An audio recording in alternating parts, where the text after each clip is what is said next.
Alors, bonjour à toutes et à tous. Avons-nous toujours le meilleur public de la Seine-Saint-Denis, ici aujourd'hui à Bobigny? Alors, une émission très spéciale, je crois, ma chère Linda. Effectivement, mon cher Gabriel. Alors, je dirais même une émission dans laquelle on se demande ce que vous faites là. Ah oui, ça taille dès le début. Vous êtes en forme, Linda. Autodérision et décalage. C'est l'ADN même de la chaîne Même Pas Peur TV. Pour cette 5e et dernière émission de la saison 1, on ne déroge pas à la règle. Alors déjà, pourquoi une émission spéciale? 2 raisons. Un lieu symbolique du département, le Prisme, un petit bijou. La deuxième chose, le thème abordé, femmes et handicap. Je comprends pourquoi je devais quitter le plateau. J'ai pas vraiment de raison d'être là, c'est ça? Non mais si, bien sûr que si, on accepte les hommes. Attends. Je serai votre minorité ethnique, pas de souci. Alors, sans plus attendre, Même Pas Peur TV. saison 1, Émission 5. c'est aujourd'hui C'est maintenant. Gérard Jingle. Oh non. Quoi non? Gérard, ça va pas. Depuis la première émission, Gérard Jingle, c'est un peu notre marque de fabrique. Oui, Linda. mais aujourd'hui, c'est exclusivement féminin, donc... Ah oui, c'est faut que je l'intègre ça. Alors, Géraldine Jingle.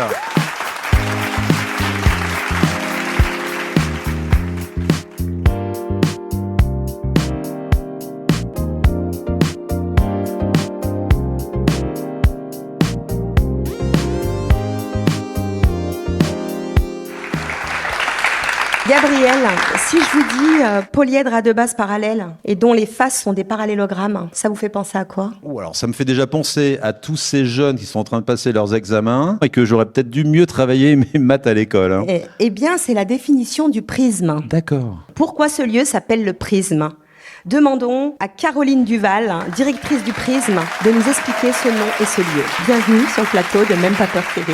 Merci, bienvenue au Prisme. Le Prisme, c'est le pôle de référence inclusif sportif métropolitain. Ce site est un lieu qui a vocation à accueillir tous les publics et notamment favoriser l'accès aux pratiques sportives aux personnes en situation de handicap. Est-ce que vous pouvez un petit peu, en quelques mots, nous dire la spécificité du Prisme? Déjà, c'est un site qui est très grand. Il fait 13 000 m². Il est accessible aux personnes en situation de handicap moteur. Mais au-delà de ça, en fait, il y a un confort d'usage supplémentaire pour les personnes en situation de handicap avec, par exemple, dans les salles multisports, un éclairage au sol qui permet d'éclairer uniquement les lignes que l'on veut éclairer. C'est plus facile pour des personnes qui auraient des troubles cognitifs de savoir que les lignes allumées, c'est les lignes sur lesquelles on joue. Ça, c'est un exemple. On a un traitement acoustique qui permet que le volume sonore ne soit pas trop élevé parce que ça peut perturber aussi des personnes en situation de handicap. Vraiment, c'est pensé pour que le public puisse y trouver sa place. Et les publics qui viennent ici sont automatiquement des publics qui sont en structure ou tout le monde peut venir? On a vraiment cette volonté de rendre le site accessible à tout le monde.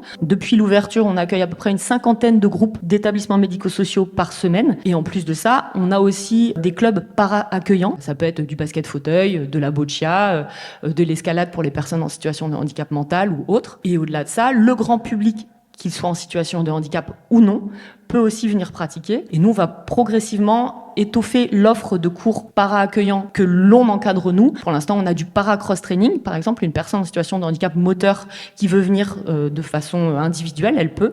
Elle va avoir une éducatrice en activité physique adaptée, Nancy, qui va lui proposer un cours adapté et on va les accompagner vers une pratique sportive qui leur convient. L'accessibilité est également tarifaire puisqu'il y a vraiment une politique aussi pour que cet établissement soit un lieu d'accueil de tous les habitants de la Seine-Saint-Denis, quel que soit leur niveau et leur origine et leur pratique au quotidien. Merci beaucoup. Merci Voilà. beaucoup. On passe au thème de l'émission, femmes et handicap. C'est ce qu'on appelle un pléonasme, non? C'est-à-dire, Ça veut dire la même chose, non? vous vivez dangereusement, vous êtes en minorité, vous n'êtes pas un champion paralympique. Et en plus, vous utilisez des mots de plus de 5 lettres. Bon, ok, je me tais. Nous allons accueillir un plateau magnifique, 4 femmes d'exception. Ira Kodish, danseuse chorégraphe. Siam Yara, directrice de l'entreprise Extratypique. Laura Chiche, responsable partenariat à la Fondation FACE. Saïda Hamdi, bénévole à l'association Femmes Handicapées de la Courneuve. Je crois qu'il y en a une 5e. Ah bon? Vous, ma chère Linda Chaïb. C'est stratégique, mais ça fait toujours plaisir. Mais vous êtes également notre invitée parce qu'il va y avoir un reportage sur vous. Merci à toutes d'être présentes, car on sait que les calendriers sont chargés. On est très heureuse de vous accueillir. Alors nous allons voir une émission spéciale portrait féminin. Ce qu'on propose, c'est effectivement, après chaque reportage, d'avoir un temps d'échange avec vous, avec le public. On va commencer par quoi, Charline? En fait, on va commencer par le reportage de l'une des bénévoles de Même pas peur TV, qui malheureusement n'est pas là aujourd'hui parce qu'elle est en rendez-vous médical. C'est aussi ça, les aléas d'être porteur d'un handicap. On lui fait un gros bisou, bien sûr. Nous sommes donc allés rencontrer Massy Turkson au Théâtre Cinéma de Gagny et vous allez comprendre pourquoi.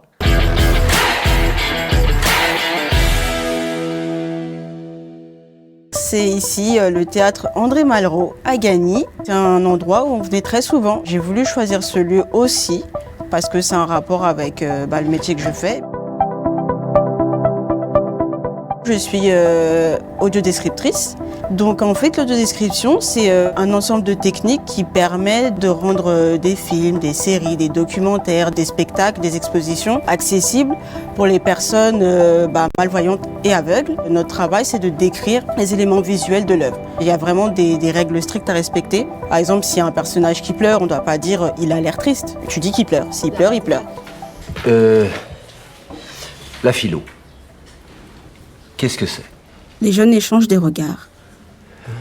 Main croisée sur le bureau, il observe Théo au t-shirt rayé. Théo le fixe et lève les sourcils. Le prof détourne le regard. Dans tous les autres cours, on vous apprend à construire, à fabriquer. J'ai fait une formation en audiovisuel destinée aux personnes en situation de handicap. On a testé 5 métiers. Et je me suis rendu compte que c'était des métiers que je ne pourrais pas faire parce que mon handicap, il est invisible, mais c'est au niveau physique. Donc je ne peux pas porter une caméra sur du long terme, je ne peux pas rester debout trop longtemps. Donc j'étais un peu perdue, je me suis dit comment je vais faire. Donc j'ai cherché et le mot audiodescription est sorti. Et ça peut être préenregistré. Après moi, quand j'ai fait ma formation, on a fait l'audiodescription en live. Tu travailles sur ton audiodescription. Par contre, et ça m'est arrivé le jour même où tu dois faire l'audiodescription, tu te rends compte que il y a quelque chose qui a changé. Des fois, le personnage va parler beaucoup plus vite. Je peux plus caler ce que je dois dire, parce que tu ne dois pas parler en même temps que le personnage. Tu ne peux pas forcément parler trop sur la musique non plus. C'est assez difficile de s'intercaler. J'ai l'impression qu'on est quand même très très en retard. Dans plein d'autres pays, c'est vraiment très avancé, alors qu'en France, il n'y en a pas beaucoup. Tout ce qui est sur Arte, c'est disponible en audiodescription, donc je suis très reconnaissante pour ça. Il y a certains musées qui s'y mettent, mais c'est vrai qu'il reste encore beaucoup de choses qui ne sont pas en audiodescription, quoi. Ça devrait être normal et automatique d'inclure tout le monde.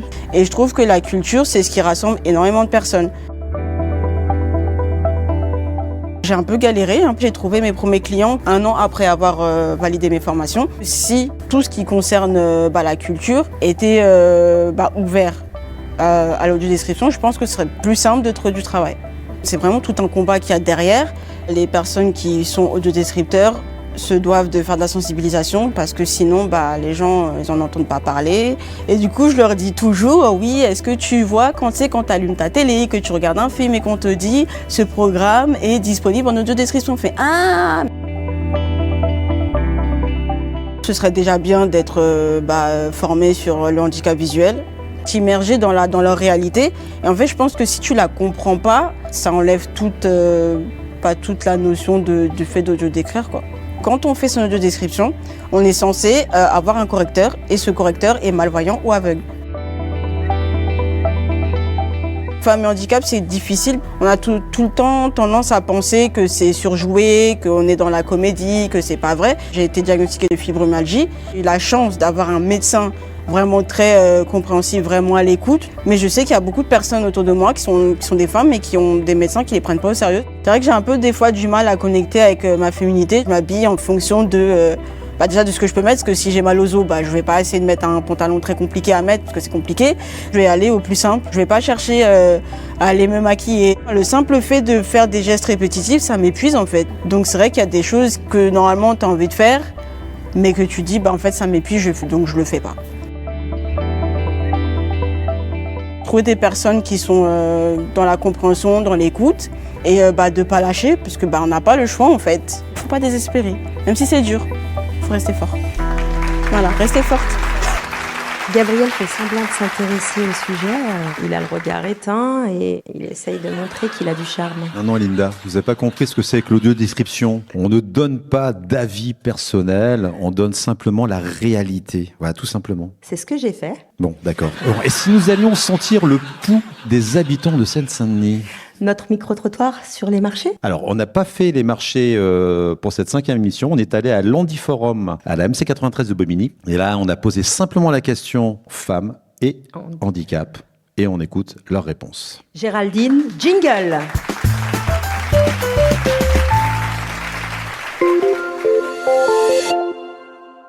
Ça va dépendre des cas. Après, je pense que ça pose les mêmes problèmes qu'aux hommes. Et ça peut poser peut-être des problèmes supplémentaires au moment de la maternité. Ce qui peut être une vraie rupture au moment de l'emploi, quoi.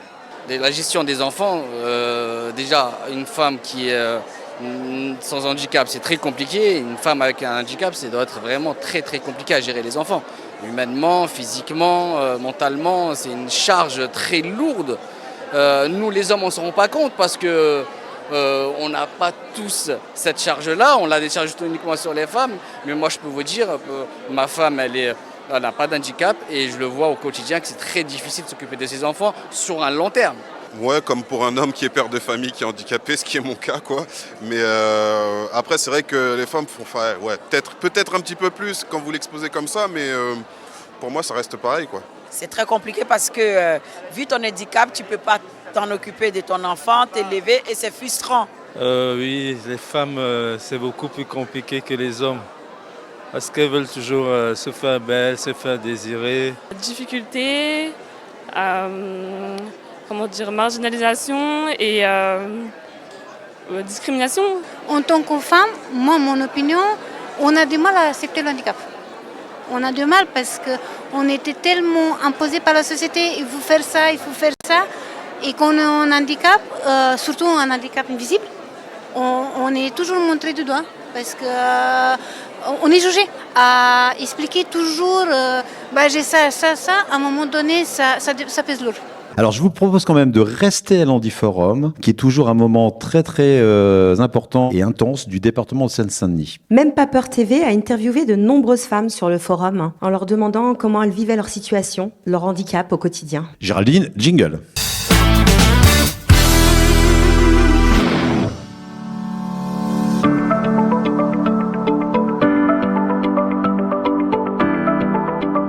Je viens chercher un emploi adapté à mon handicap. Je cherche une formation dans le numérique en restauration. Pour continuer par la suite, si elle peut trouver un travail pour son autonomie en fait. Quand on dit qu'il faut faire de sa différence une force, c'est vrai parce que ton handicap après c'est ce qui fait ta personnalité. Je suis très heureuse d'être différente des autres. C'est ce qui fait que je suis unique. Je trouve que ce qui touche les femmes en ce moment, c'est pas seulement la question du handicap. Une femme qui n'aurait pas mon handicap, elle aurait aussi des difficultés. On peut avoir des moments de craquage. Il faut se dire de ça qu'on en ressort plus forte. Non, je pense pas. On peut travailler comme les hommes, il n'y a pas de raison. Au contraire, on a d'autres qualités. On peut faire plusieurs choses à la fois, il paraît. Bon, là, je ne sais pas, parce que je ne suis pas dans la peau d'un homme. C'est possible aussi que ça fatigue les hommes, comme des femmes. Peut-être qu'on n'est pas assez considéré. C'est très dur à gérer, ça peut nous prendre d'un coup. On doit interrompre ce qu'on est en train de faire, parce que sinon, c'est pas possible.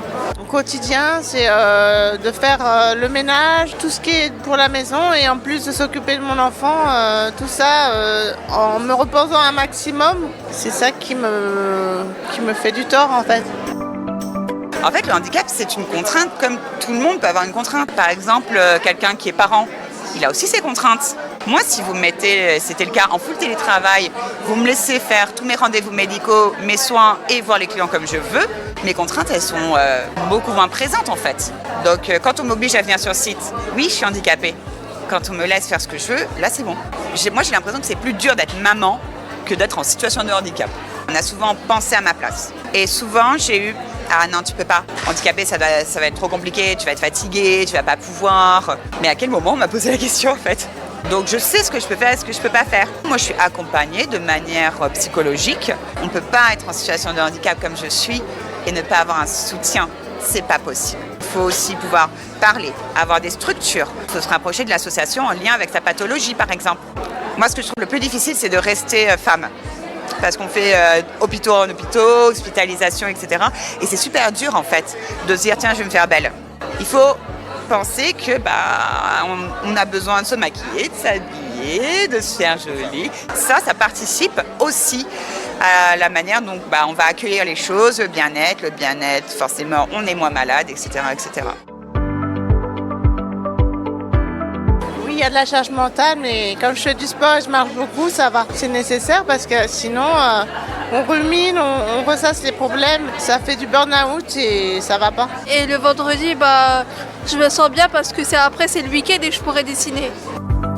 J'ai été battue, donc les conséquences, ça s'empire au jour le jour. J'ai peur de reprendre un emploi, de ne plus assumer comme dans le passé. Tous ces fléaux-là, ça me prend, ça me déstabilise parce que je vois aussi que mes enfants, ils vont pas bien. Quand je peux, je reprends mon rôle d'avant, mais je le fais plus comme avant, quoi. Ma vie n'est plus comme avant. Je suis aidante, mais je ne suis pas aidée. Je m'occupe d'elle depuis toute petite. Je crois que je suis en plein temps. Je suis entourée de ma famille, mes proches et ça va. J'ai ma grande fille qui a 15 ans qui m'aide beaucoup. Faut pas lâcher. Faut avoir confiance en soi. Même si on sait qu'on a des difficultés, c'est pas ça qui va impacter notre vie, qui va faire en sorte qu'on va pas se débrouiller tout seul. De faire ce qu'elles veulent, ce qu'elles aiment. Qu'elle n'ait pas peur de son handicap et qu'elle n'en ait pas honte surtout. Parce que c'est pas la seule à en avoir, on est plein. Petit à petit, elle verra que sa différence, c'est sa force, quoi. Quand on est jeune, on est prêt à tout pour réussir et pas forcément écouter une personne qui va te dire non, tu pourras pas parce que tu as ceci, tu as cela, j'ai peur pour toi. Même si vous avez peur, c'est pas vous qui allez faire le projet. C'est moi qui vais faire le projet. Du coup, aujourd'hui, je suis venue me défendre en tant que jeune, que malgré mon handicap, je peux réussir à beaucoup de choses et c'est pas la première fois et aujourd'hui ça continue encore. Malgré mon handicap, je suis intelligente, épanouie, je peux me battre pour ce que je veux, jeune femme, jeune fille, il faut jamais laisser tomber. Vous êtes intelligente, vous êtes belle, peu importe votre handicap, vous êtes capable d'aller loin dans la vie, le monde entier le verra. Il faut garder la foi et jamais perdre espoir. Même pas peur. Même pas peur. Alors on va faire justement un premier échange. On va vous donner un micro, peut-être Laura Chiche, pour nous expliquer un petit peu aussi qui vous êtes, parce qu'effectivement on vous a vu pendant l'interview à l'Handiforum. Si vous avez des choses à rajouter. Alors, moi j'ai 15 ans d'expérience déjà dans le milieu du numérique. J'ai réorienté ma carrière où j'ai pu faire du mécénat de compétences et je suis avec mon entreprise pour la Fondation FACE. Je suis responsable partenariat et engagement entreprise. Vous êtes salarié, comment vous gérez au quotidien? Alors, c'est pas compliqué dans le terme logistique parce que je travaille de chez moi quand je veux, où je veux. Par contre, c'est l'image aussi, comme je disais, de « tu peux pas ». Et c'est ça qui me pose problème aujourd'hui dans le travail. Encore aujourd'hui? Ah oui, encore aujourd'hui. Là, on m'a dit « tu ne peux pas sortir de chez toi parce que tu es en situation de handicap » parce que la médecine du travail avait préconisé plutôt du télétravail. Donc mon employeur a préconisé que je reste chez moi de 9h à 17h. Je suis directrice partenariat et engagement entreprise. Comment je fais pour aller à des salons, pour me déplacer?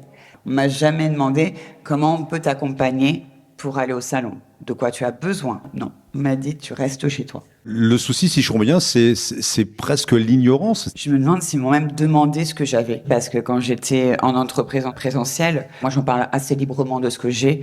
Parce que comme c'est une maladie évolutive, il faut quand même que les gens autour de soi soient conscients que c'est pas stable. Bien sûr. Moi j'ai préféré toujours parler par rapport à ça. Sauf que là, comme ils m'ont mise en télétravail, que je vois personne et que je parle à personne, je sais pas si quelqu'un est au courant de ce que j'ai. Est-ce que parmi vous, vous avez vécu un petit peu la même chose? On vous pose même pas la question? Oui, je crois qu'on a eu le même problème. Parce que malheureusement, il y a des patrons, pour eux, les personnes handicapées, tant qu'on n'est pas sur une chaise roulante, on n'est pas handicapé. Et pour eux, l'handicap invisible pour le patron, on est des gens qui ont fait des cinémas. Moi, j'étais licenciée, par exemple, à cause de mon handicap. Et mon patron m'a dit carrément, votre handicap me nous coûtera cher. Il fallait que je change le contrat et j'accepte de changer mon salaire et j'ai pas accepté. Ira, est-ce que déjà vous avez, dans le milieu artistique, eu des projets qui vous ont justement refusé en disant bah non, de toute façon, vous ne pourrez pas le faire? Je n'ai pas eu affaire à ce genre de problématique, étant donné que, effectivement, je suis sur une chaise roulante, mais je ne me considère pas comme une personne handicapée, dans le sens où je dois aller de l'avant pour donner du sens à ma vie. Mais pour répondre à votre question, non. En termes d'accessibilité, peut-être il y a un vrai problème. Je voulais redonner des cours dans plusieurs écoles où j'enseignais et l'accessibilité m'empêche de pouvoir enseigner. Donc là, effectivement, je me retrouve face à un mur où malheureusement, je ne peux pas vivre de mon métier. Siam, est-ce que vous, dans votre projet, vous avez eu aussi des personnes qui vous ont dit non, bah de toute façon, faut pas le faire, ça marchera pas Oui, j'ai eu que ça. Mais pourquoi tu te fatigues? T'as déjà un enfant en situation de handicap. Pourquoi tu veux encore faire un métier dans le handicap? Ça va être trop. Et depuis que j'ai lancé mon projet, beaucoup de personnes me disent on n'aurait jamais cru que tu aurais pu faire ça, en fait. Et ce qui veut dire qu'après coup, est-ce que vous avez l'impression que quand vous avez fait vos preuves, peut-être est-ce que vous pensez que le regard peut changer? Ou alors c'est un combat sans fin, quoi? Après coup, là où je pense qu'on a vraiment, on va dire, gagné la confiance, c'est quand on fait comprendre que c'est une situation. On est en situation de handicap. Et donc, il n'y a pas ces notions de pouvoir, pas pouvoir en termes de cognitif. Mais il y a un pouvoir, pas pouvoir, comme on disait, en termes d'infrastructure, en termes de disponibilité. Et c'est là où moi je trouve qu'il y a vraiment cette notion de gagner en fait la confiance et de gagner notre légitimité. Et d'ailleurs tout le monde devrait comprendre que c'est une question de situation et pas seulement de handicap. Oui, bonjour. Merci pour vos témoignages très inspirants. J'avais une question par rapport au fait d'être en situation de handicap dans vos entourages respectifs, notamment familial, amical. Comment vous êtes accompagnés? Est-ce qu'on comprend en fait votre situation ou est-ce que ça reste obscur? Franchement, j'ai deux cas. Il y a des gens qui me comprennent et il y a des gens qui on est devant des monstres. J'ai une expérience qui m'a touchée, qui m'a fait mal. C'était dans le transport en commun. J'étais en crise et j'avais mal et je demandais à une personne et je lui ai dit s'il vous plaît, est-ce que je peux m'asseoir? Elle m'a dit ah non, je vous laisse pas la place. Il fallait que je lui montre ma carte et quand je lui montre ma carte, elle m'a dit ah votre carte vous la ramenez de Barbès. Les gens interviennent, il y avait il y avait même la police qui sont arrivés parce que j'étais tellement pas bien et j'ai failli perdre ma connaissance. Tellement j'étais choquée. Il faut qu'on tombe malade devant les gens. C'est là qu'il comprend les gens qu'on est malade, qu'on est une personne handicapée. Et du coup, là, pardon, mais ça dépasse aussi cette situation. C'est aussi un vécu de discrimination avéré que vous avez vécu. Donc, vous cumulez le fait d'être une femme en situation de handicap et racisée. Donc, ça provoque des réactions. Et franchement, mon handicap, ça m'a rendu une femme forte. Et ça m'a donné l'envie d'aider et de protéger les personnes handicapées et les défendre. Bravo. Déjà, je voudrais vous remercier toutes pour vos échanges et pour vos témoignages. Gabriel, oui. À votre avis, est-ce qu'on peut concilier son emploi, sa vie d'aidante et ses convictions? Vous parlez de moi, bien sûr. Non. Vous avez réussi à concilier vos illusions avec la réalité. Alors j'essaie de réfléchir, mais ça, c'est pas cool. Et ça fait un peu bac philo, ça. Hein. Ouais. Alors, regardez ce reportage qui va vous donner des poils, si je peux me permettre.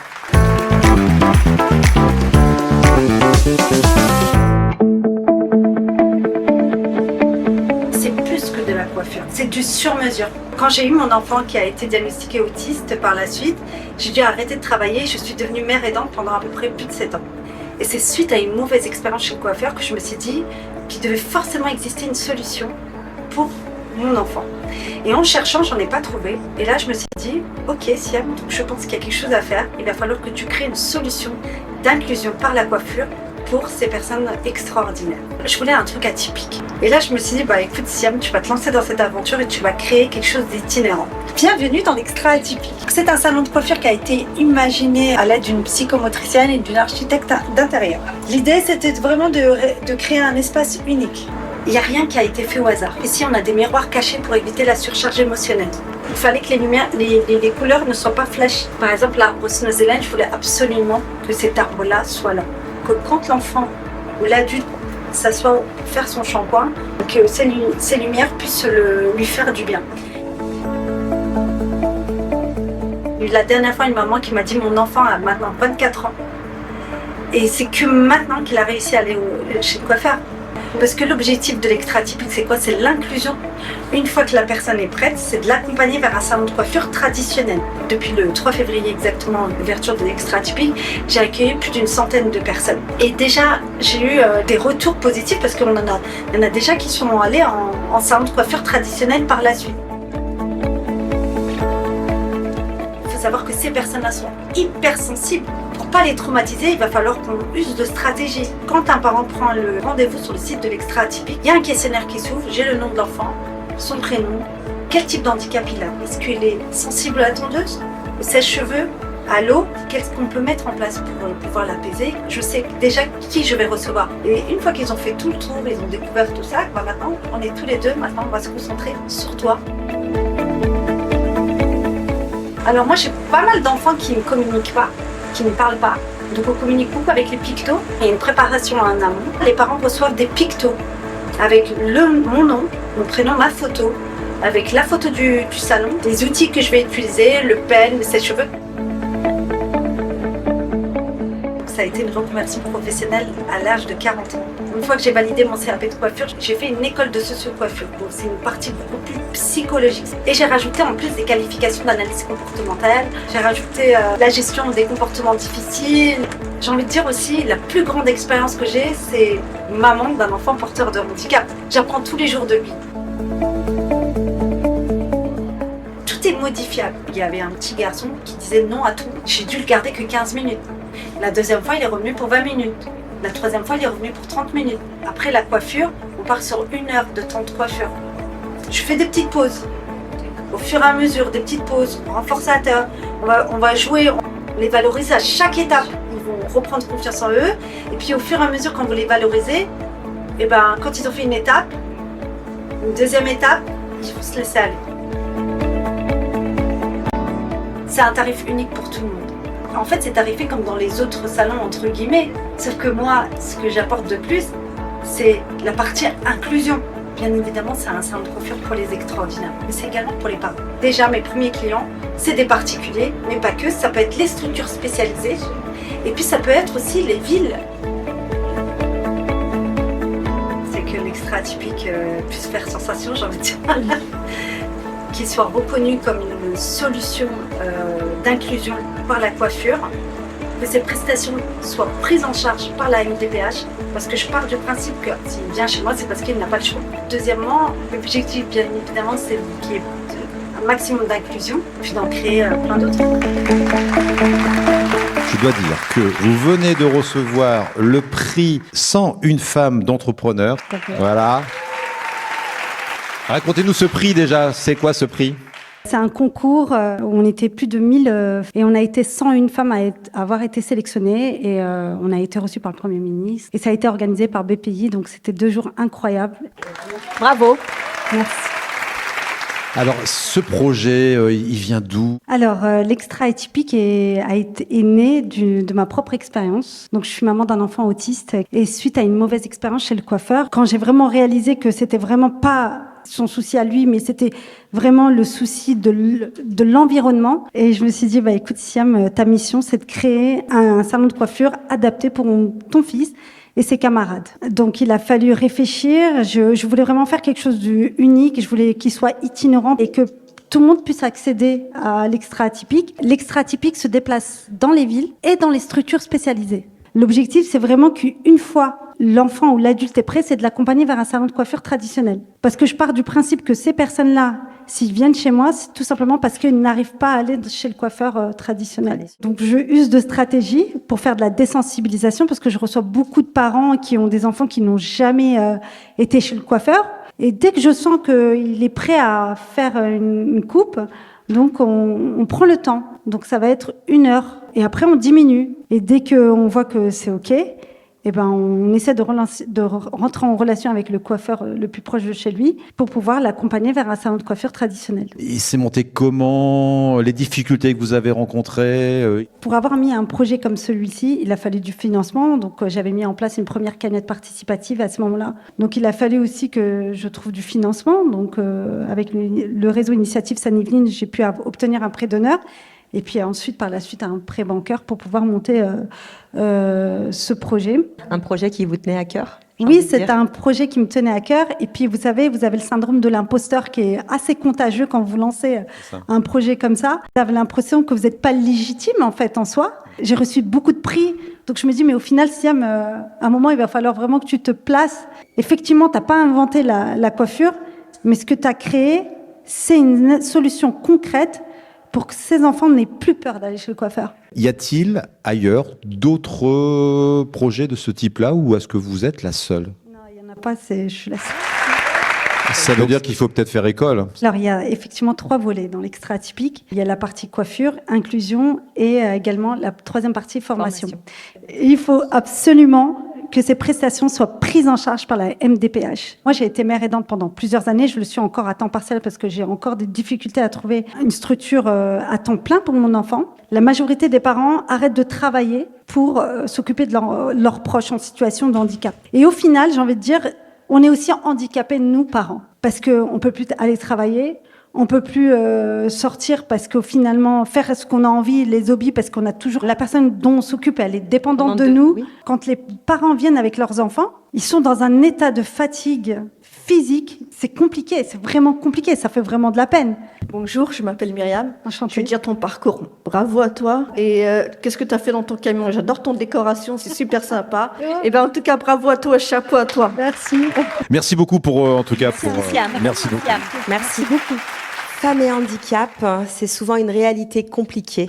Des freins, des inerties administratives, des j'ai envie de lâcher, des colères. Mais c'est aussi des espoirs, c'est aussi des rêves, des envies, et puis des gens extraordinaires, comme dirait Siam. Nous sommes allés à la rencontre d'une association de quartier à la Courneuve. Un très bon moment.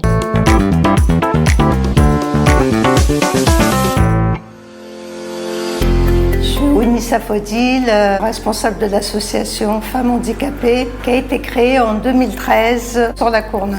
J'étais chargée du relogement dans le renouvellement urbain. Les gens ne déclaraient pas quand le handicap était porté par la femme. Jusqu'au jour où j'ai fait une proposition d'un logement à une dame qui avait un problème de mobilité qu'elle ne m'avait pas déclaré, à un étage élevé sans ascenseur. Là, j'ai eu la claque de ma vie. Comme j'étais à 4 ans de la retraite, j'ai dit « je sais ce que je ferai quand je serai à la retraite ». C'est grâce à Madame Fontel que je me suis en sortie parce que j'étais licenciée à cause de mon handicap. J'oriente les gens vers les associations et on essaye de le faire comprendre que l'handicap, ce n'est pas un obstacle. Au contraire, même qu'on est handicap, on peut vivre autrement, on peut vivre une vie meilleure. Et comment? Parce que si on leur donne le courage, si on leur donne le moyen, on le comprend, on est humain avec eux, ce sont des gens qui sont capables de faire des miracles. On fait de tout. Franchement, on fait des activités, on fait du sociable, on aide les gens. La plus belle sortie qu'on a eue, qui m'a donné l'émotion la plus forte, c'est quand j'ai fait du rallye. J'ai oublié toute ma maladie ce jour-là. Quand nous, on n'est pas bien, moi, je vais la voir. Quand j'ai voulu mettre en place l'association, c'était pour faire que du loisir. Et en fait, on a été très pris par les démarches administratives. Quand j'ai demandé à l'allocation d'aide handicapée, ils ont refusé. Donc il y a une amie qui m'a dit, il y a une association, il y a une dame qui est gentille. Elle peut te suivre, va la voir. Elle m'a aidé à faire mes papiers. On me donne un AH et elle m'a fait aussi les démarches pour que je prenne l'appartement. Comme j'avais le cancer des seins, ils m'ont enlevé tous les 200. Donc j'ai habité au 3e étage sans ascenseur. Je ne pourrais pas faire des courses, ramener. Donc Madame Faudil m'a aidé à faire des démarches. Donc ils m'ont donné l'appartement au rez-de-chaussée. C'est un problème de compréhension, de lecture, de documents administratifs. Je suis aidante de ma fille et mon mari qui sont handicapés tous les deux. Elle est toujours là pour nous faire les papiers. Quand c'est suivant, ça ne va pas et à chaque fois, il faut recommencer de nouveaux dossiers. C'est des sigles, c'est des courriers avec des appellations. J'ai beaucoup de personnes, ils ont droit à l'allocation adulte handicapé, mais ils ont l'aide soit par un prestataire, soit par un aidant familial. C'est pas mis en œuvre parce que c'est un autre service qui règle ça. C'est pas clair pour des personnes. On vient à ma rescousse en tant que mère, en tant que grand-mère. Mais depuis que je l'ai connu, je me sens beaucoup mieux. On essaie de faire ce qu'on appelle le bien-être, prendre soin de soi. Donc on fait venir un coiffeur, un masseur, l'autodéfense, du sport, de la gymnastique douce.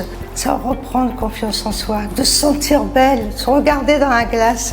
Julia, qui est vice-présidente, elle est coiffée, elle m'a dit « On m'a draguée en fauteuil roulant ». Je trouve ça génial, c'est super. Des fois, on est là juste pour se poser en famille, tranquille. Je leur dis « Allez, stop ». La cafetière, on la met au milieu, là, parce qu'en fait, on a besoin de parler. Et puis que chacun a sa place. On les juge pas. Parce qu'il faut toujours écouter les autres, on ne connaît pas les problèmes des autres. Mais on sait toujours que tout le monde a son problème.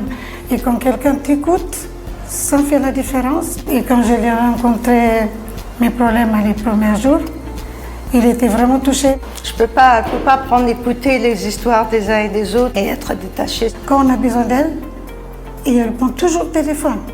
Et heureusement qu'elle est là, parce que si elle n'était pas là, je ne sais pas ce qu'on allait devenir. Hein. On est plusieurs bénévoles à avoir le cœur sur la main. Je suis contente d'être avec eux parce que moi je suis tout seule. Je suis une maman célibataire et ça m'aide beaucoup. Parce qu'on vit tous dans la même salade. Et la salade, on ne peut pas la touiller s'il n'y a pas de cuillère. Et nous, c'est ce qu'on vit actuellement. On est tous solidaires entre nous. Qui nous aide à aller plus loin avec l'association. Donc c'est ça que j'ai demandé. J'aurais aimé qu'il y ait de la relève, des plus jeunes qui viennent, qu'on s'adapte. Plus aidés, plus entendus. 12 ans après, on se bat toujours pour des problèmes de locaux. J'en suis à tel point que je ne réponds plus à des appels à projets parce que je n'ai pas de locaux pour mettre en œuvre toutes les activités que j'aimerais mettre en œuvre. C'est un grand désespoir. Humain, le bonheur. À l'écoute. L'humanité. C'est génial. Quel bonheur. Merci. Et bravo, nous avons quelques bénévoles de l'association Femmes Handicapées de la Courneuve. Ici, faites du bruit.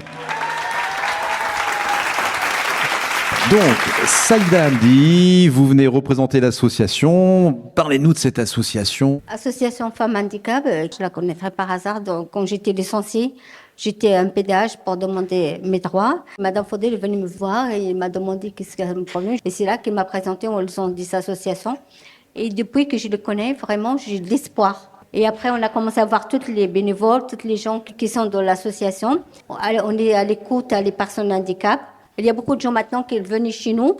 Avant, ils ne connaissent pas que ça veut dire l'handicap visible ou invisible. Maintenant, ils ont mis des mots sur, sur ce qu'est le handicap visible et invisible. Voilà. Et donc, sur cette association, ce sont essentiellement des femmes de la Courneuve qui viennent ? Non, Madame Faudel, elle reçoit tout le monde. Elle a fait beaucoup de projets, beaucoup d'ateliers pour bien-être. Comme elle a dit Siham tout à l'heure, vraiment, il y a des gens, personnes handicapées, elles ont le moyen pour être payées un coiffeur, mais elles n'osent pas y aller. Parce qu'elles sentent elles vont être pas bien mal reçues. Elles ont les moyens d'y aller, Oui. Elles n'y vont pas à cause du regard des autres. Voilà. Et Ok. ça, c'est un grand problème. Et nous, qu'on fait des ateliers, vraiment, elles sont contentes, elles sont belles, ça sent belle. C'est que bénéfique. Qu'on fait vraiment. Qu'on fait même un repas autour d'un table, on prend un café avec eux, on sent qu'elles sont des gens heureux. Là, je m'appelle Stéphanie, je suis bénévole à l'association FH. Cette association, c'est un porte-bonheur. Mais surtout, la priorité qu'on aurait besoin, si ça peut être entendu, un local plus grand pour accueillir nos fauteuils roulants. 3e étage, c'est pas évident. On nous a donné un petit local, c'est vrai qu'on nous a écouté, un petit local au Quai des Rats. Et on a besoin aussi d'une autre personne qui relève Onissa. Elle nous a ouvert les portes à nous tous. Mais la fatigue mentale, elle l'a subi aussi, et la santé aussi. Si quelqu'un pouvait la relayer, 73 ans. Bravo. Ouais. En tout cas, on applaudit bien fort cette association. Linda, ça va pas? Quoi? Qu'est-ce que j'ai fait encore? Alors, qu'est-ce que vous avez fait? Alors déjà, vous vous sucrez sur le dos de la production Paper TV. Vous choisissez la meilleure pizzeria d'Aulnay-sous-Bois et vous vous goinfrez devant la caméra. Vous trouvez ça pro? Ouais, mais bon, j'étais avec Cyril. Ouais, en plus, avec un homme marié. Vous avez pas honte? Non. Bon, bah, regardons ça, alors.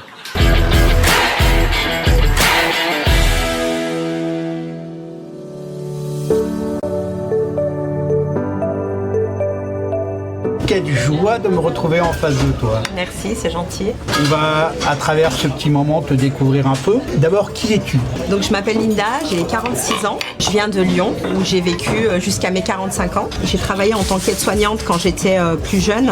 Ensuite, j'ai rencontré un restaurateur. Et là, donc, qui a démarré ma carrière dans la restauration pendant 17 ans. Donc j'étais conjointe collaboratrice. On faisait une restauration typiquement lyonnaise. Qu'est-ce que tu as préféré dans ce métier? Moi, j'ai adoré faire ce métier. Tout le rapport que j'avais avec la clientèle, l'intimité qu'on a créée, parce que c'était souvent des clients fidèles. Les gens venaient pour nous, en fait. Et pour votre cuisine? Et pour notre cuisine, évidemment. Pour l'ambiance aussi. On organisait des soirées. Et ça m'a énormément plu. C'est mon grand regret, parce que je pourrais plus le faire maintenant, de par ma santé qui me le permet plus. Bon, si je pouvais, là, tout de suite, maintenant, j'ouvrirais un resto à Paris et je te recevrais en tant que client. Avec plaisir. Ça fait combien de temps que tu es sur Paris maintenant? Ça fait un peu plus d'1 an. Qu'est-ce qui t'a amené ici? Un ras-le-bol de tout, des événements qui ont marqué ma vie. Et j'ai eu envie de changer d'air et changer de vie surtout. Maintenant, j'ai plutôt envie de penser à moi, tu vois, et mettre en avant justement ma vie de femme. Parce que j'étais plutôt une mère, une épouse. Et mon rôle de femme, je l'ai un peu oublié. Et là, j'avais besoin de me retrouver avec moi-même. Et c'est ce que j'essaye de faire ici. On est arrivé à Paris et ton installation n'ont pas été trop difficiles? Si, un peu. C'est un changement, j'ai envie de dire. C'est dur, l'éloignement aussi. Mes sœurs, mes filles, mon fils. Mais c'est vrai que cet éloignement, en même temps, m'a fait du bien. Et en même temps, ça me faisait du mal parce que dans mon quotidien, j'avais l'habitude de les voir. Plus sous la main. Voilà, exactement. Mes enfants et mes petits-enfants, c'est ma passion numéro 1. Que je te comprends. Et donc, c'est quoi tes projets? J'ai un projet d'écriture sur une grosse période de ma vie, sous forme de roman. Le besoin d'écrire et de mettre sur papier pour passer à autre chose après? Exactement. L'écriture, pour moi, c'est un exutoire. Donc, j'ai toujours écrit. J'écris depuis que je suis gamine. J'ai toujours eu des journaux intimes. Quand j'étais pas bien, j'écrivais. Souvent quand j'étais pas bien, d'ailleurs. Et là, je poursuis et j'ai envie d'aller jusqu'au bout de ce projet-là. Et j'avais un autre projet. Je voulais faire de la radio. Et tu sais, moi, je me suis retrouvée avec mes problèmes de santé. J'étais en fin de droit de chômage. Ça a été une période compliquée. Ouais, ça a été une période très compliquée. Mais après, il y a plus de positifs que de négatifs. Entre autres, le positif, c'est d'être là aujourd'hui, de parler un petit peu de mon parcours, de ma vie, de mes projets. Et bien justement, parle-nous de ton entrée, de ton implication dans le projet Même pas peur TV. Ça s'est fait par le hasard de la vie. J'étais suivie à l'Aélie du Bourget, donc en reconstruction professionnelle. Et j'ai participé à un atelier de fleurs. Et suite à cet atelier, on a eu une interview avec Gabriel. Il m'a parlé de son projet. Il m'a dit, est-ce que ça t'intéresserait de participer, de faire partie du comité de rédaction? Et t'as dit oui tout de suite? Ouais, j'ai dit oui tout de suite. Et je suis super ravie. Je me suis découvert une âme de journaliste que je connaissais pas chez moi. Je me sens super à l'aise. En plus, je suis avec une équipe qui est bienveillante, avec qui on rigole, avec qui je prends plaisir à venir chaque semaine pour faire la petite réunion hebdomadaire. Donc tu as bien trouvé ta place dans tout ça. Ça me fait du bien psychologiquement, tu vois, je reprends confiance en moi, j'ai encore plus envie de faire des choses qu'au départ, malgré tous les problèmes de santé que je rencontre. Moi j'ai 46 ans, j'ai le corps d'une nana qui a 65-70 ans. Après j'accepte, j'essaye de me donner les moyens d'aller mieux, tu vois, et puis de continuer ma vie. Et surtout ça m'a redonné l'envie de bosser, l'envie que j'avais plus. Donc ce projet est une arrivée importante quand même dans ta vie. Complètement. Et en plus ça me plaît quoi. J'adore ça. Qu'est-ce qu'on peut te souhaiter pour demain? J'ai envie de dire la sortie de mon livre et puis pourquoi pas un poste dans une radio ou pourquoi pas allons plus loin même à la télé ou même une chronique dans la restauration ou une chronique dans la mode parce que c'est deux choses que j'aime beaucoup. Je te souhaite vraiment de réaliser tout ça. On lira ton livre avec attention. Merci. Écoute, alors je vais te dire tout, Linda, on se connaît, tu fais partie de l'équipe, on voulait vraiment te mettre comme Massy un petit peu en avant et mettre aussi toutes ces femmes qui depuis le début de la chaîne font et construisent ce projet. Qu'est-ce que tu peux rajouter par rapport à ça? Ce que je peux rajouter, c'est qu'aujourd'hui déjà, là, tu m'as donné la chance de co-présenter cette émission. Donc pour moi, c'est un sacré exercice, pas de par ma timidité, parce que je suis pas quelqu'un de timide de base. Voilà, comme vous avez pu entendre, j'étais restauratrice, donc je faisais beaucoup de soirées, je recevais, je prenais le micro dans le resto, tout ça. Donc là-dessus, je suis à l'aise. Mais après, c'est vrai que quand il s'agit de parler de choses beaucoup plus intimes, comme par exemple, j'ai un handicap invisibles, plusieurs d'ailleurs. Et pour le coup, il faut réapprendre à vivre quand on a été une femme dynamique toute notre vie. C'est quelque chose de très, très, très compliqué. Et je suis très émue d'être là devant vous. J'ai écouté tous vos témoignages. On se sent moins seul parce que voilà, on est plusieurs à partager ce même combat. Et je voulais te remercier pour tout. Avec l'équipe Même pas peur TV, j'ai repris cette confiance que j'avais plus, que j'avais perdue. Et pour moi, c'est vraiment une reconversion professionnelle. Je suis super heureuse d'être là avec vous aujourd'hui. Voilà.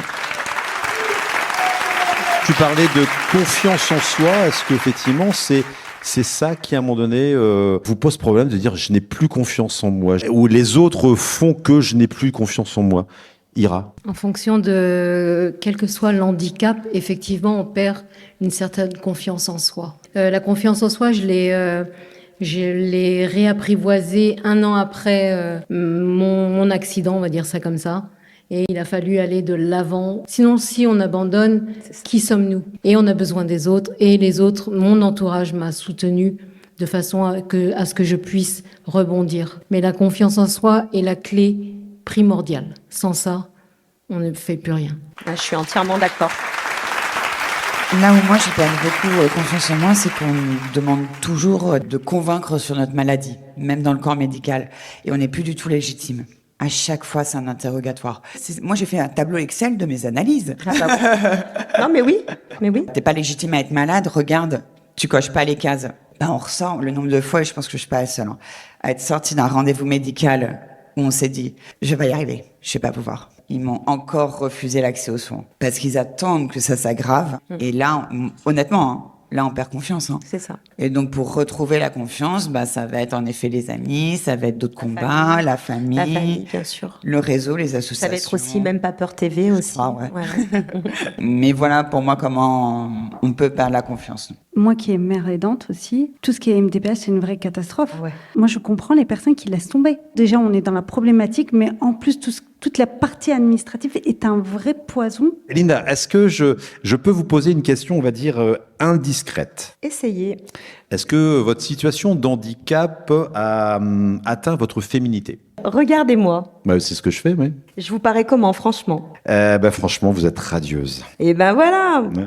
Mais votre question est judicieuse et nous l'avons posée lors de notre micro-trottoir à l'Handiforum.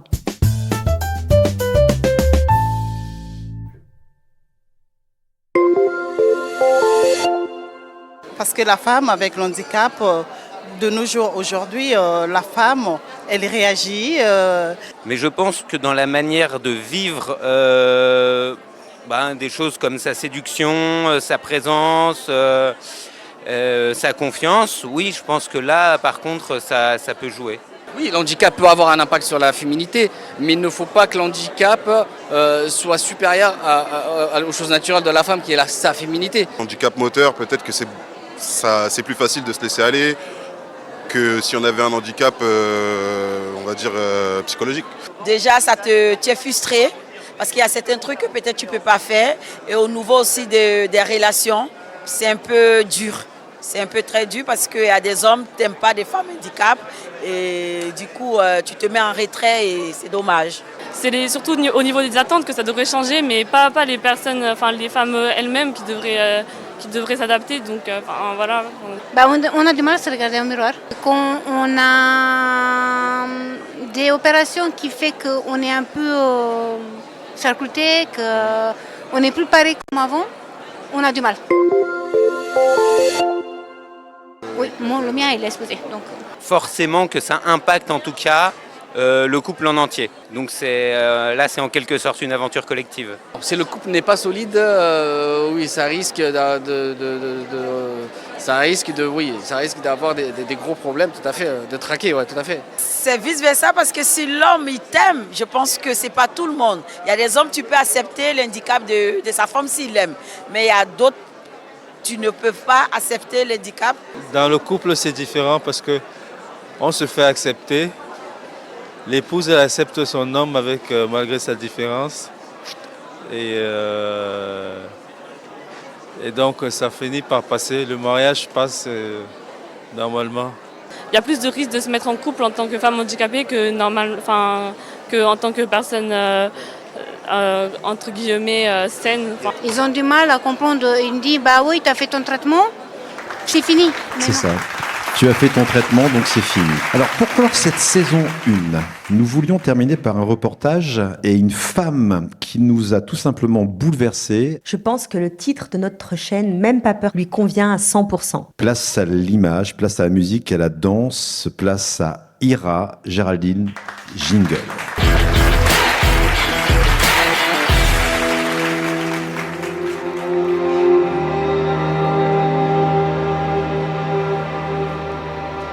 Tiens, c'est une chorégraphe en fauteuil roulant, qu'est-ce qu'elle peut faire? Avant d'être en fauteuil roulant, j'étais chorégraphe professionnelle. Ma construction pour la soulager de son dur labeur. De mes mains, je redonne vie à ses envies de se sentir en vie. Ce spectacle s'appelle L'échelle. Pourquoi ce titre-là? C'est parce qu'à l'hôpital, les médecins vous disent tout le temps, sur une échelle de 1 à 10, à combien vous estimez votre douleur. Moi, j'ai mis sur une échelle de 1 à 10, tu en vaux au moins 11, c'est-à-dire l'estime de soi. Bouleverser son avenir. Bâtir pour trahir. C'est une autobiographie de mon histoire, de ce qui m'est arrivé. Il y a 2 ans, j'ai commencé à le créer avec 4 danseurs. J'ai été déportée par d'autres événements comme les Jeux paralympiques, avec une création que j'ai appelée Exosquelette. Et je me suis rendu compte qu'en fait, il y a beaucoup de danseurs en situation de handicap aujourd'hui. En tant que chorégraphe, il y en a très peu, parce que je pense que le combat est très difficile.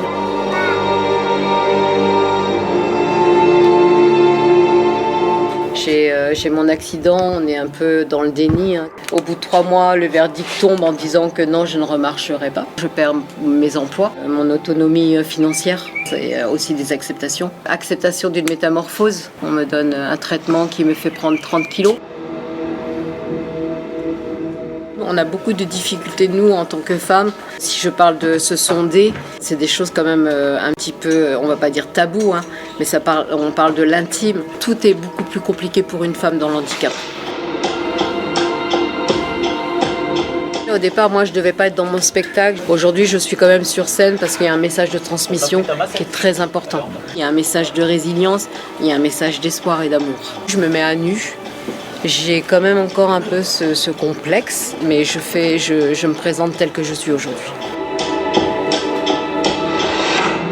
Ça prend du temps, c'est l'amour de ses proches qui font qu'on se bat. Et c'est l'amour des danseurs qui me donne la force de créer à nouveau. J'ai réalisé le jour où je suis venu pour la première fois à la répète, là ça devient une évidence d'être là. Le challenge était là, c'était d'un fauteuil roulant, comment je vais pouvoir être dans la transmission. Aujourd'hui, je ne suis pas dans le mouvement, je suis dans la parole. Du coup, forcément, ça a changé, mais j'ai que des chorégraphes avec moi. Parce que je chorégraphie, mais il y a une part de liberté de la part de mes artistes. Elle utilise notre identité, elle va plus me guider vers un état, vers un mouvement qu'elle voit, que me dire clairement il faut que tu fasses ça. Il y a beaucoup de matière dans ce spectacle qui fait que je rends hommage au corps médical. Le déambulateur, le fauteuil roulant, les échelles, c'est la chute, parce que je suis tombée de 5 mètres.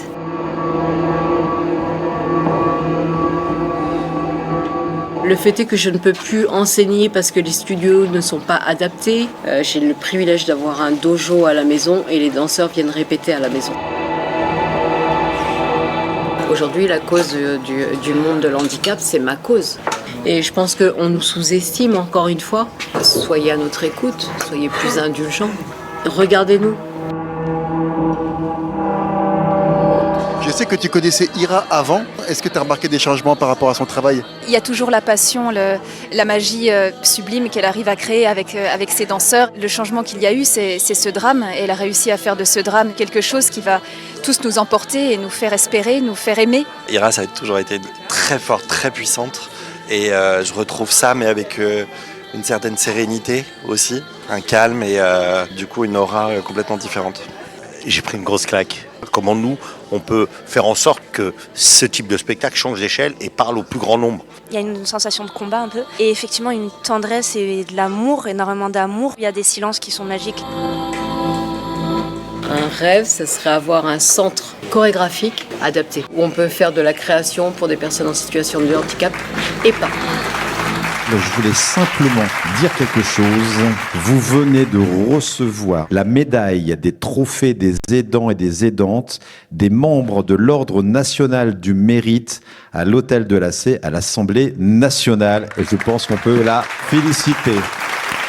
Merci. Nous, la première fois qu'on est venu voir votre spectacle, on a été époustouflés. Et surtout l'osmose qu'il y avait entre vous et vos danseurs. Tout à l'heure, vous disiez mes proches sont autour de moi, ça m'a donné confiance, mais surtout vos danseurs aussi, qui vous auront donné confiance. Bien sûr, parce que si sans les autres, je n'aurais pas pu me reconstruire dans ce domaine, qui est un métier que j'ai depuis au moins, on va dire, 40 ans. Et que subitement, en un claquement de doigts, je perds tout. Les danseurs sont venus à moi à partir du moment où je les ai appelés, à partir de ce moment-là où j'ai décidé de me reconstruire. Ils ont répondu tout de suite à l'appel et sans eux, je ne serais pas celle que je suis. Aujourd'hui, différente certes, mais c'est pour ça que j'ai mis des lunettes quand je suis arrivée.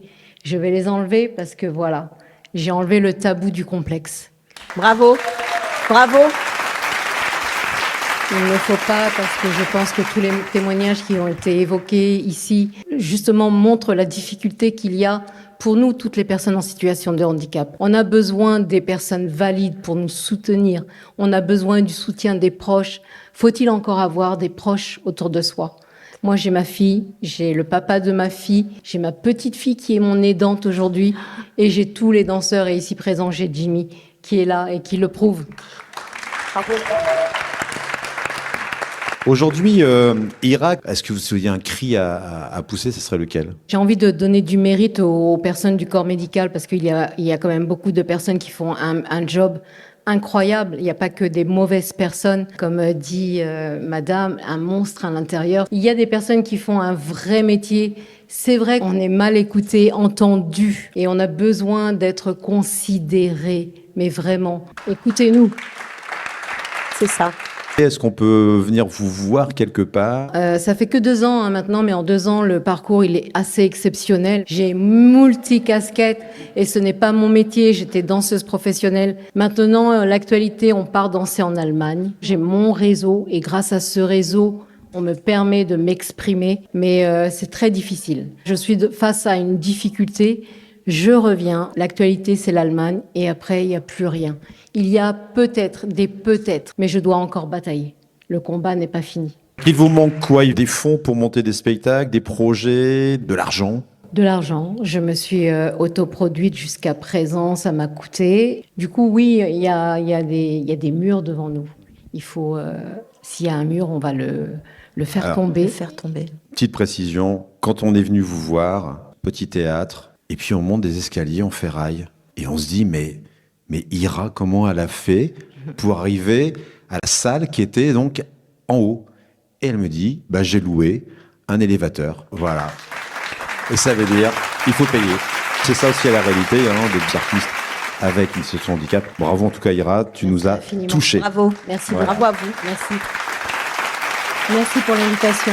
L'émission touche à sa fin. Vous pourrez bien sûr retrouver toutes les rubriques, l'intégralité de cette 5e émission sur le site memespapeurtv.com avec de nombreux liens. Et bien sûr, des remerciements. Nous allons sans doute oublier des gens. Ira, Codish et tous ses danseurs. Siam, Yara et Extra Typique. Laura, Chiche et Fass. Saïda Hamdi et l'association Femmes Handicapées de la Courneuve. Massili Toulson et le théâtre de Gagny. Linda Chaïb, Cyril Alphon et la pizza Damé d'Aulnay-sous-Bois. Le Handiforum à la MC 93 à Bobigny. L'agence locale d'insertion d'Unis-le-Bourget, le Blanc-Minil qui nous accueille toujours aussi chaleureusement. Et une spéciale dédicace au Prisme, à Bobigny et à toutes leurs équipes. Le département de Seine-Saint-Denis, sans qui Même Pas Peur n'existerait pas. Allez, c'est la fin, Même Pas Peur TV. Émission 5, c'est fini. Je voulais quand même, ma chère Linda, ajouter que Même Pas Peur TV reviendra en saison 2. Elle reviendra peut-être sans lieu. Peut-être sans moyens. Mais avec des bénévoles qui y croient. Des partenaires qui ont envie. L'équipe de la fabrique au grand complet. De l'humour, du décalé, de l'info. Car le plus important, c'est Même pas peur. Géraldine, fais chauffer le moteur. Jingle.